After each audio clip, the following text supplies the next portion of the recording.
Welcome to Grief Chat with myself, Mark Lemon. For today's episode, I'm delighted to be speaking with grief advocates Anne, grief kid, and Olivia. I know that might sound strange, but we'll talk more about in terms of the great work that you guys are doing on social media. But I was wondering if you could just introduce yourselves to the audience and your own experience with grief, please. And I'll come to you, Anne, first. Yeah, sure. So I'm Anne. And basically, I've had quite a lot of grief and cancer-related things in my life. So I actually my mum actually got cancer when I was 10 years old. She got breast cancer, and she recovered from that a few years later. But unfortunately, it came back again as secondary lung cancer when I was 14, and she only had a few months. So she passed away when I was 14.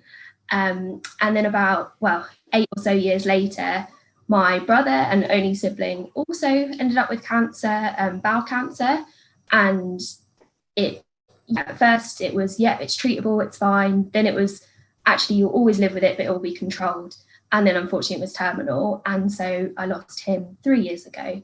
I've had a lot of cancer and grief related things, and it's been really tough. But recently I've started an Instagram account called Grief Kid, which is cartoons showcasing kind of the different parts of grief and allowing people to talk about kind of the subject of grief, which isn't always spoken about. And so I've been doing that for the last 4 months and really excited to talk with you guys today. And how about you, Olivia? Well, I'm Olivia and I'm 26 years old. My family comes from Rome, so that's why my last name sounds so weird. But I myself have been living in Germany for the last 8 years. And my mom got diagnosed with breast cancer when she was 45 and I was a teenager. And she fought for 10 years. It actually went back and then it came back again. It went away and then it came back again, as Anne said also. So it was a battle of 10 years until she died in July of 2017. And at that time, I was already living and working in Germany. So I arranged things with my life and my job so that I was able to travel back and forth because, of course, I wanted to be there for her and be her caregiver because my mom really hated hospitals. So she wanted to stay home and we also wanted to respect that wish. And so that's why I was very lucky to be there when she passed away on that year. And only 3 months after that, in October of that same year, my dad got diagnosed with a brain tumor. So I started traveling again from Germany to Rome, trying to see how that works with my life, my own career, and my own grief related to my mom, but also now related to my dad. And unlike my mom, we took my dad to a hospice facility. So he was taken care of there, which was a different experience for me in terms of being a caregiver and being there for your own dying parent. But I was still able to be there when my dad died in June of 2019. So that's been only 1 year. And on the same month, or I guess 2 months later, roughly, I started my Instagram account just because I wanted to write about that. I didn't have a voice. I wasn't able to verbalize and say it out loud what was going on with myself. But I found that writing was another way of taking my time and just putting it down and making sure that I remember what I am going through. So that was actually the main reason why I did it. And never on this earth did I ever think that I would meet so many people. And is saying no as well. Yeah, it's been a very big and beautiful surprise to feel that I am not alone. So also thank you for inviting me. It's a great opportunity. No, it's a pleasure. I think that's a perfect opportunity, really, just to talk about, all three of us, really. I guess we talk about our grief quite publicly, don't we? And I'm just wondering what really made you, I know you touched on it briefly, Olivia, just now, but what really made you want to start talking about your grief so publicly online, and also the feedback that you've had by doing that? Well, of course, it's the internet. So I knew I'm putting something out there and someone is going to read it. But it wasn't really much about, I want other people to tell me something. It was just more of finding a space for myself to be able to grieve freely without judgment, without somebody trying to fix that.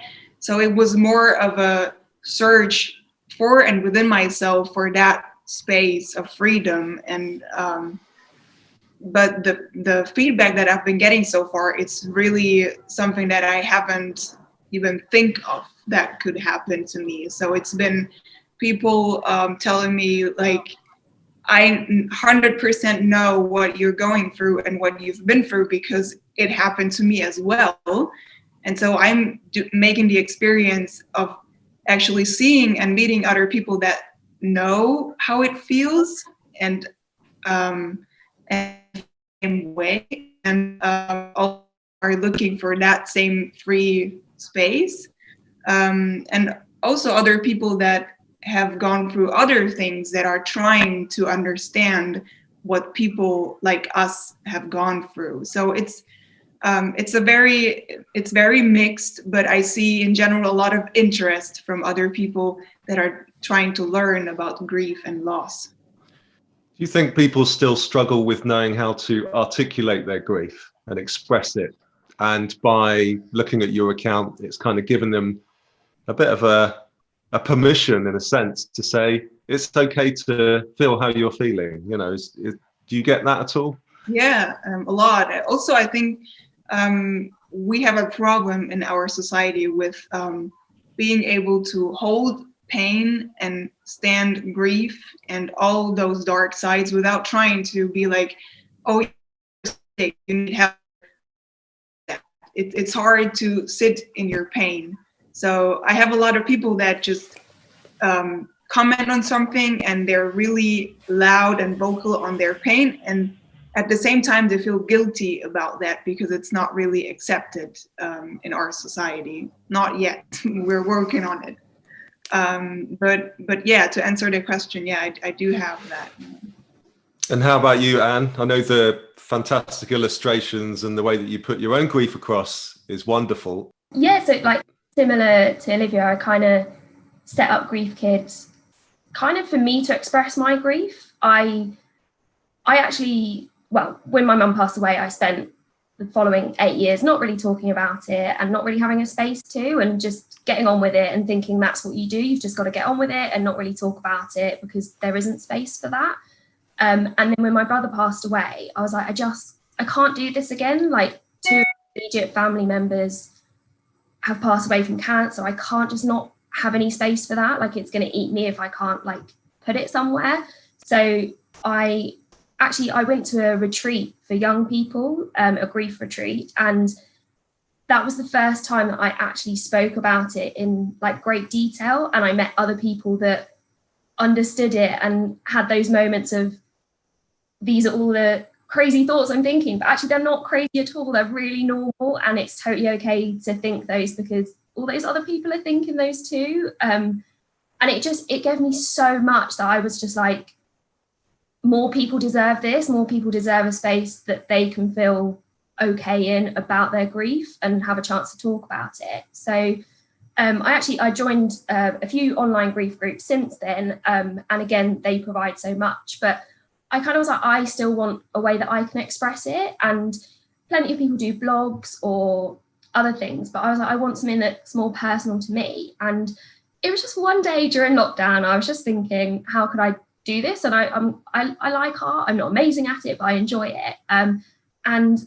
my brother was really into cartoons and comics, and it just came to me. I was just like, if I, was a little cartoon character, who would I be? Like, what defines me? And actually, grief defines me quite a lot from everyone else that I know that I'm close with. Like, most of my friends haven't been bereaved, but I seem to keep adding the numbers up. So I was like, actually, Grief Kid sounds like a good little cartoon character who actually just shares the real side of grief that I don't share that often in person, because it feels quite heavy or blunt or sassy or just, I don't know, it's not we're not used to talking about it in such real form, that I was like, if I could put this in a cartoon and put it on Instagram where there's loads of young people or loads of people in general, and it's really accessible, and you see similar content about other like life issues, but you don't see that much about grief. So I was like, yeah, I'm just gonna go for it, and actually it's just going to be my way of getting my thoughts and feelings out there, and if it helps one other person feel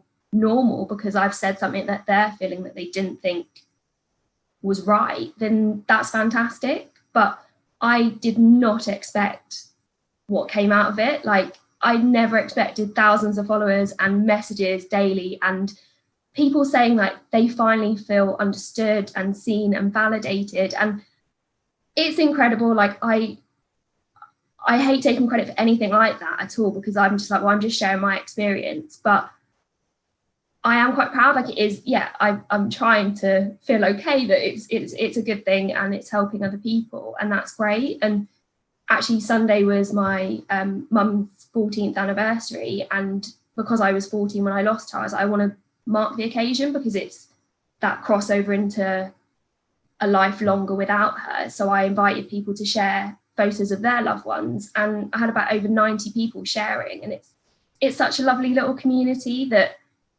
yeah, that people want to be a part of. They want that space. So I'm really glad that I'm giving that, and there are plenty of people out there doing the same on Instagram and here and on podcasts and loads of places, but it's still a community that if you don't know about it, you just don't know it exists. So the more we do to actually promote it and make sure if people want to be part of it, they can be, I think it's really important. Sorry, I think I did ramble on there a bit. That was fantastic. And I love the work that you do, and I love the illustrations. I think they're brilliant because, like you say, they portray how a lot of people are feeling. I'm just wondering, how do you come up with the ideas? Do you, for instance, I've spoken to an illustrator, Gary Andrews, who writes beautifully about his own experience with grief. And I'm just wondering how you know, is it the end of the day? Do you get to the end of the day and you're like, this is how I'm feeling, I'm going to put that together? Yeah, talk us through the process.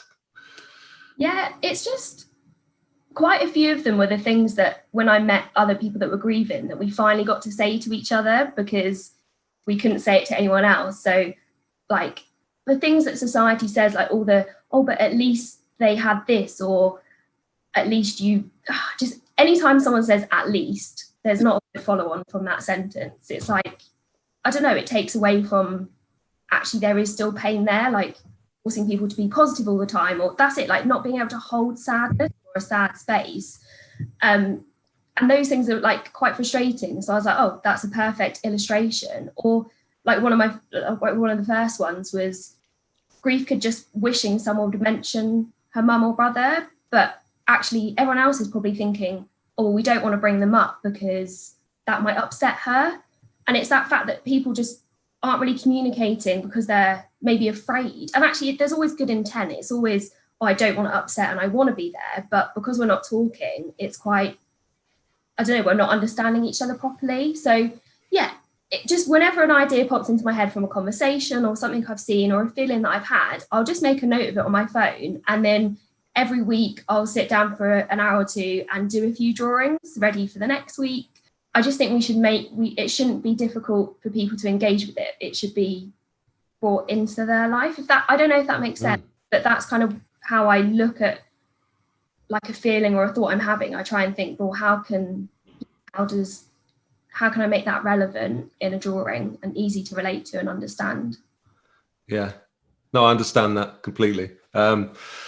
So one thing I wanted to talk about is, I know when I've spoken to a lot of people, say on my podcast about cancer or terminal illness, there is that period where you might grieve before the loved one's died and then also after. And I'm just wondering if you've both experienced this, and this is to you, Olivia. I think yes, but at that time I didn't know that was a thing. I was just and I'm referring to when I lost my mom. So my first direct contact with grief, especially because I am living in another country. So I was seeing how life is going on here. So what other people do, what my friends do on a daily basis, and what I am doing, just traveling back home and seeing my mom laying in her bed, not being able to walk, not being able to talk, to eat. So it's seeing the transformation or how one person changes in the process of dying. That to me was when my grief started without me even knowing or noticing. So yeah, that was part of the process. But as I said before, I didn't really know that I was grieving already. I was just, to me, it felt more like holding on, not really grieving. I was, because to me, grieving is just also learning to let go. And back then, I was really just trying to holding on to her. So yeah, of course I experienced it, but I didn't realize that I was experiencing it. I was just trying to hold on with everything I had to her life, our life together, our future that I thought we would have and that I was losing, and everything else that I've lost. So, yeah. How about you, Anne?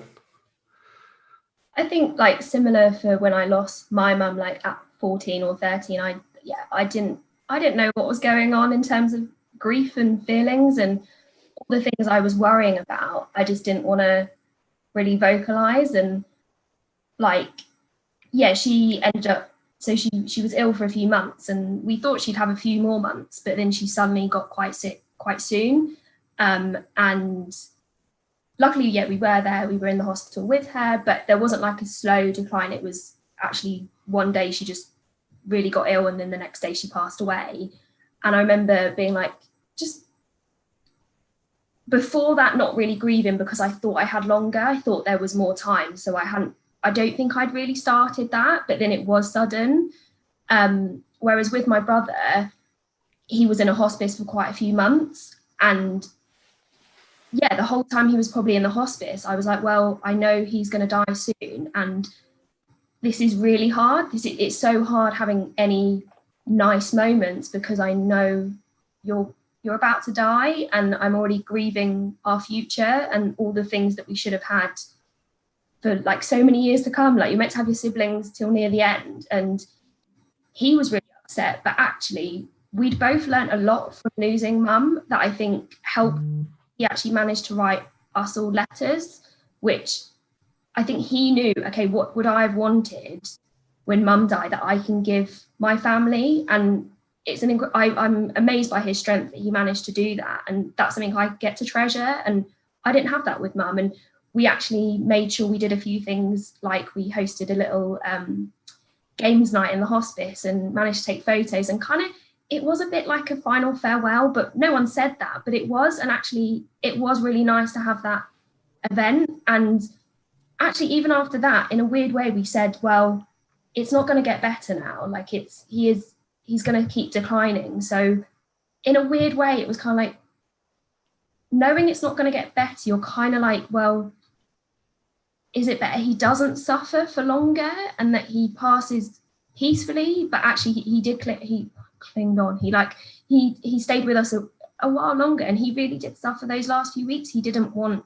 to, he kind of wanted it to end at the end, like he was just done with it. And knowing like he was going through that is really, like, that's really tough. And it's even tough talking about it now because I don't know, you worry about making other people feel uncomfortable or sad, but that was the reality. And I kind of, yeah, I wanted him to have a peaceful death. And actually the hospice did provide so much. And we managed to do the games night, he managed to write his letters. I think he achieved a few things before his death that he could have a bit more peace with it, and he was ready. Whereas I think if you don't get that support and you don't talk about that and you don't know anything or you haven't experienced it before, you don't get some of that. And I think in the Grief Festival there will be conversation around, terminal deaths and having, I don't know, making it as good as it can be, because it is possible to have a few things that will help it be better than it could be. And the hospice was an incredible place for support for us. I don't know if that really answered the question, but it brought in some other stuff instead. No, that was amazing. And it kind of leads me on to my next question in a way, in terms of both of you, and any advice that you would have to anybody out there that's experiencing, like you say, and you get lots of messages from people who, their loved one is terminally ill and they're about to die. I'm just wondering if you've got any nuggets of gold that you could hand to somebody and say, this really helped me or helped us as a family to get through this process as best as we could. Yeah, it's a difficult one, but to you, Olivia, please. Yeah, I'm thinking, to me, it's very different when I lost my mom compared to when I lost my dad. And I didn't know what was going on. So I didn't even know what I needed. I wasn't able to say, I wasn't able to feel at all. I went numb for so long, almost like 2 years. So it's been very hard for me to be in contact with people. Also, my very close friends didn't even know how to help me or what to say. So, but when I lost my dad, it was very different because I knew what my reactions were to certain situations, to triggers, to hard times, to when I was stressed and couldn't travel, I couldn't take it anymore. So it was easier for me to say, I feel that way, therefore I need this to make it easier for me. So it's a question of how open you are to yourself and to admitting certain things that grief and death brings to you. And secondly, it's also a question of the environment you're living in. If that environment is able to provide you with the help that you need. So me, for example, I live in Germany and we don't have any of those meetings that people do virtually. For example, in England or in the US, there are so many grief chats, grief dinners, people that talk to each other about that. And here it's a very private thing that people don't talk about. And my family, coming from Italy, it's a very conservative space. So even within my family, we didn't really talk about what was going on. I just remember myself sitting on the floor in my mother's room, just watching over her sleeping for 5 days straight, not even knowing what I needed, if I had eaten that day, or what would happen tomorrow. So today I would tell myself or other people that are going through similar things to just find someone that accepts those steps and phases you're going through without trying to fix it or to change that or to push you in any direction that doesn't feel safe. Because for me, it was so important to feel safe in those very traumatic moments, and I did not have that at all. So whenever I receive any messages from someone that have maybe lost someone from COVID or cancer as well, they ask me, yeah, what should I do? Where should I go now? To me, the most important thing is to be safe, to find whatever you have in your space, in your life, in your own environment that gives you at least a kind of a feeling of being safe and having support. So I started therapy when my mom passed away, I think 5 or 6 months later. But it was because I realized that I was just laying on the floor and crying, not because somebody said, look, this might help. It was just, I did it myself. So I really think it's important to accept help and to start trying to feel what's best for you, trying to find your own language for grief, and to accept that not everybody lives for grief the same way as you do. Yeah, but it's a long process. So I think the first step is to be safe when you're grieving. Yeah. How about you, Anne? I don't know if I can deliver that any better. That was some solid advice. Like, I think, like you said, it's not trying to fix someone. I think if someone's advising something too much. You've got to learn what helps you, and finding out like different coping mechanisms or things that just bring you calm and safety, and just allow you to feel it, but feeling like you're going to be okay. And for me, like probably the first time round there wasn't much of that, but then luckily second time around the hospice it felt like a safe space. I could talk to people and ask for help. The grief charities that I've found, and also therapy, like I think there is support out there, certainly in the UK. Obviously I can't speak internationally, but there is support in the UK for people, and it's okay to go and talk to someone. I think talking is always my biggest tip. Like just find someone you trust, whether it's friends or family, and if it's not, then that's okay, because they might be too close to it, and be hurting as well. So maybe seek a charity or therapy or someone else. And worst case scenario, like not worst case, but like if you don't have someone, like Samaritans, or there is always someone out there to listen to you. So do talk, and just I think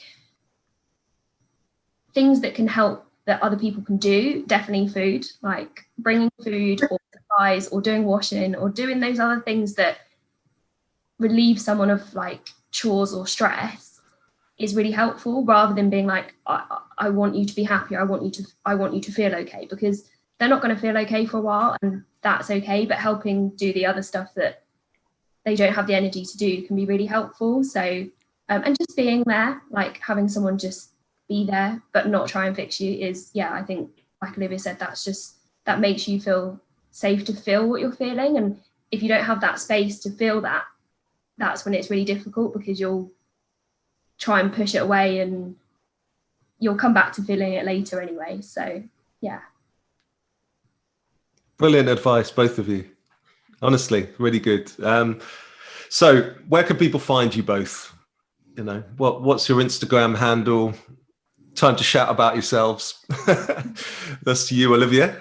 Well, you can find me on Instagram. My page is called The Big Grief, and I'm online 24/7, just writing about grief and sharing my everyday experiences. So feel free to join me on this journey. How about you, Anne? So it's just Grief Kid on Instagram. So the little cartoon character with an orange cape. And just join in, share your thoughts. Everyone's really supportive, and everyone started kind of chatting to each other and getting to know each other. So hopefully it's a little community that will continue for a while. And I signpost lots of other charities and support services as well. I'm not there for advice, I'm not a professional, but we've gone through it, and we're going to share what helps us and what doesn't, and you might be able to relate to it and just feel like you're not alone, which is the main aim of why I'm doing the page. So that's a great way to finish. I think both of you portray yourselves as it's okay to feel how you're feeling, and it's a community that we're trying to build, and that's what this festival's about. And I just want to say a big thank you to you both for speaking with me today, sharing your story, and take care, both of you. Thank you, Mark. Thank you, Anne. Thank you. Bye. Bye.